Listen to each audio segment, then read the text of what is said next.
Hey guys, how's it going? It's Charlie Morgan and slightly different video for the channel. Today I'm actually in Cornwall.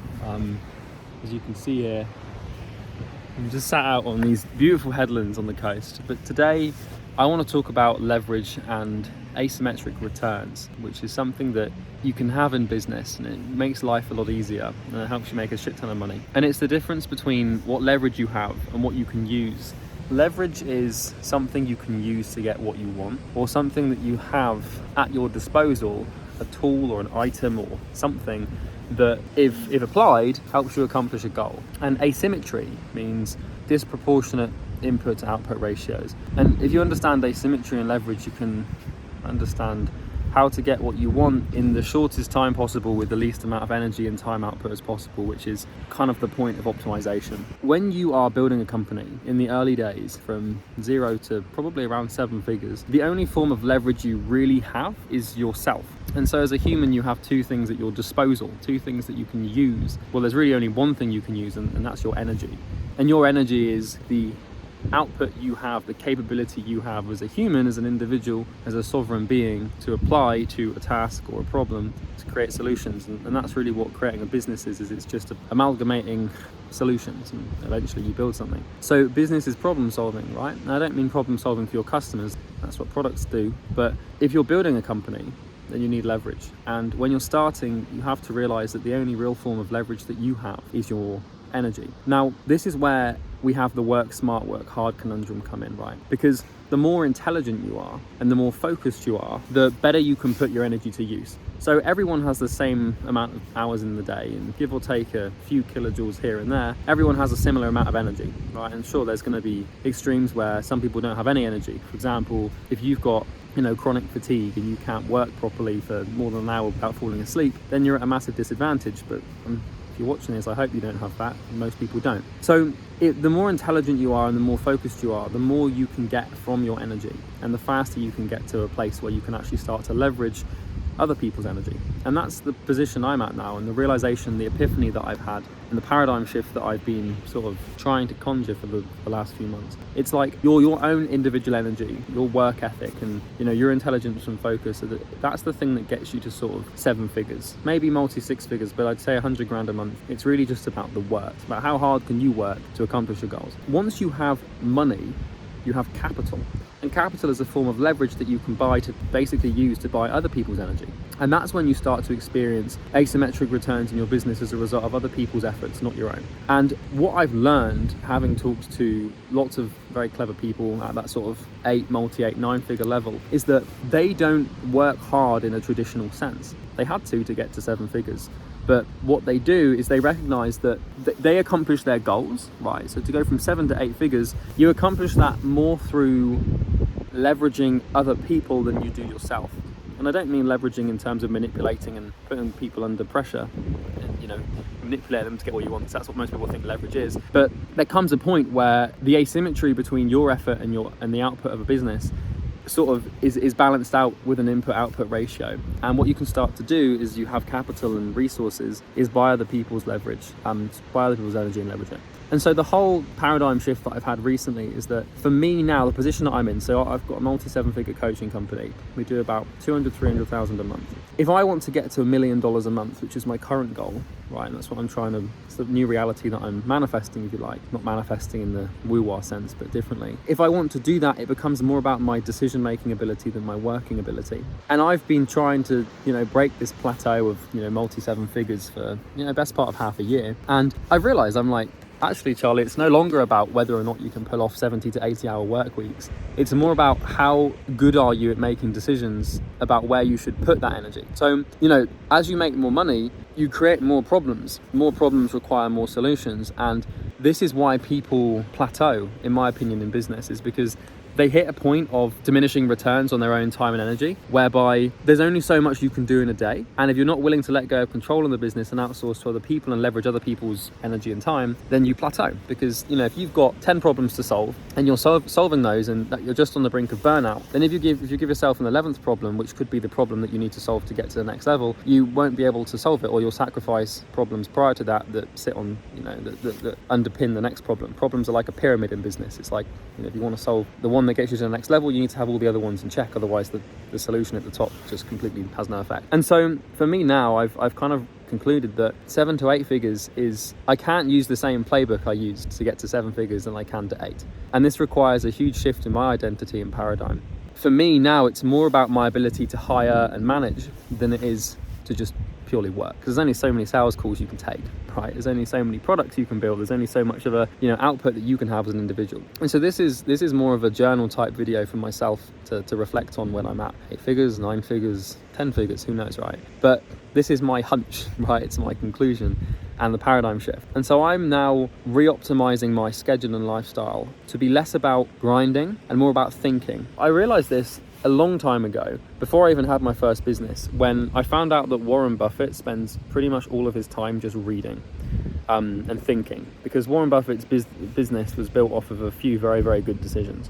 And he's reputed of actually saying that on interviews, and his business partner Charlie Munger says a similar thing. It's kind of hit me recently. I'm like, I'm doing 80 hours a week, 20 hours a day. Well, not actually a day, but over the course of a couple of days, I'll work 10-hour days, and it gets pretty intense. But that's not what will get me to 8 figures. What gets me to 8 figures is making decisions. And by decisions, I mean who to hire, what to include in our product, what sort of customers we want, what sort of systems we want to build, what we want to optimize for, what the goal is, what the mission is. And it's making decisions around important things. And I've come to the conclusion that now that I'm at the multi-7-figure level, there's only 3 things. That's 2. There's only 3 things that I should really be focusing on. The first one is the product, because I kind of just see that as like the North Star for our company. But the product is the first one, team is the second one, and the people that we actually use to sell the product, right, and deliver it.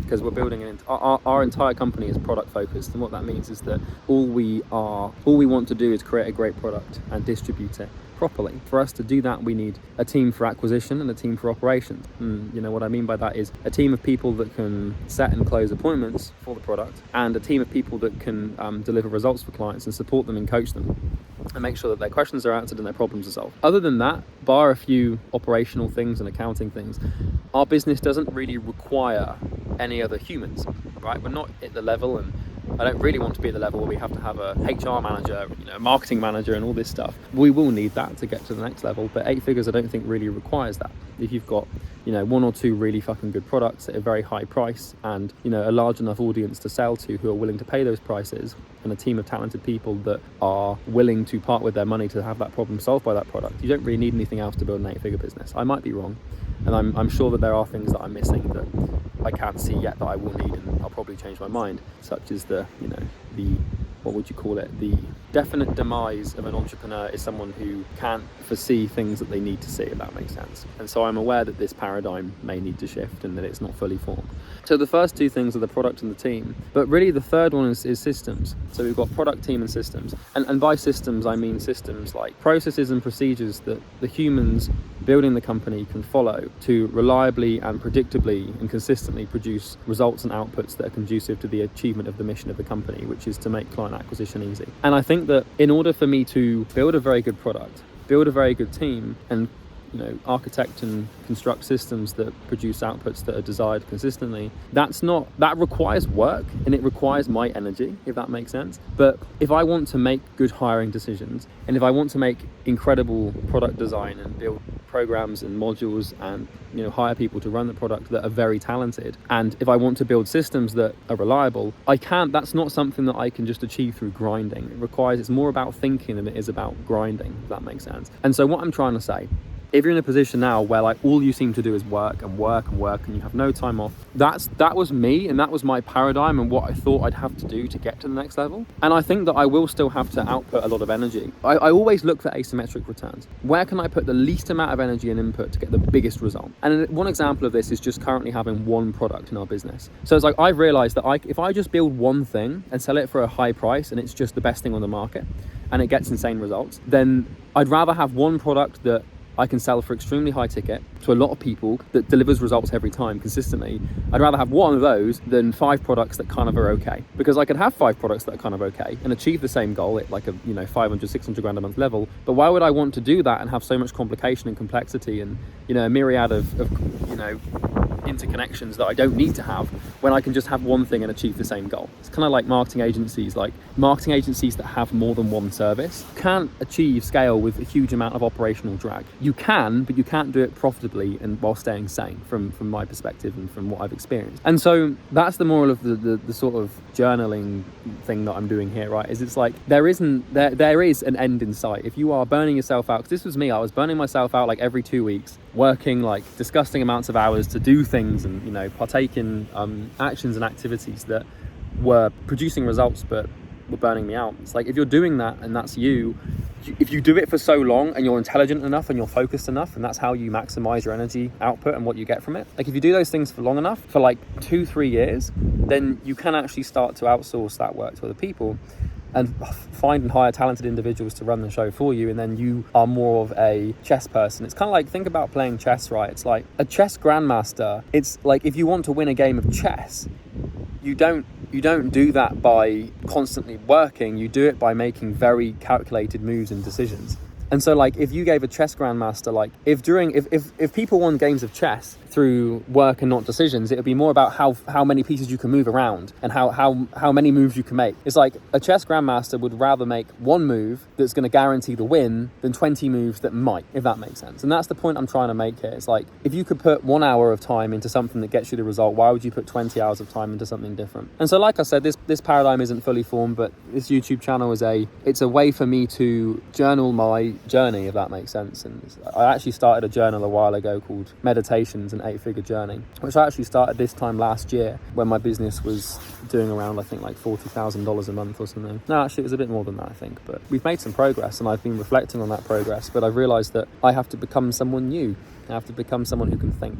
And so my day now is going to be more dedicated towards reading and learning and thinking, and I'm going to take more of a relaxed approach to work because I need to come up with creative and innovative solutions to problems, and I need to be idiosyncratic in my methodologies and how I execute on our business. And I can't do that. It's hard to think when you're just working all the time. It's like if you gave a chess grandmaster like, a 70-hour work week and then suddenly you sat him down and asked him to make a game-winning move, he'd probably find it quite hard to do that because he's so burned out from all the work. It's like, how can you think when you haven't got any energy to?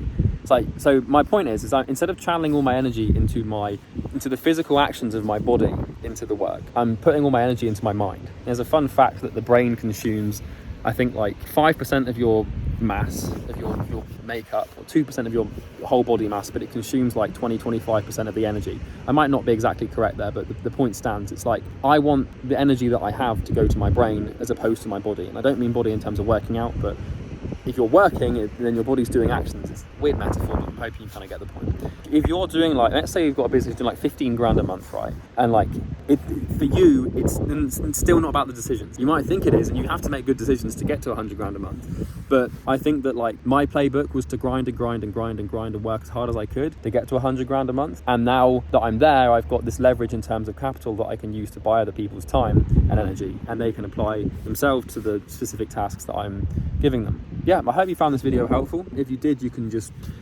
subscribe. I post 3 videos a week. This is a slightly different one because, well, I'm out in the wild, right? I'm actually like a couple of miles from home at the moment, where I'm staying. But yeah, it's a reflection from basically a week of, I've had a holiday, like a whole week off work, just wandering around the coast and just thinking, basically. But I hope you found this video helpful. Do subscribe if you did. And then, yeah, if you've got any video ideas, just comment them below, and a like goes a long way for me as well. Appreciate it. Have a good day. Cheers.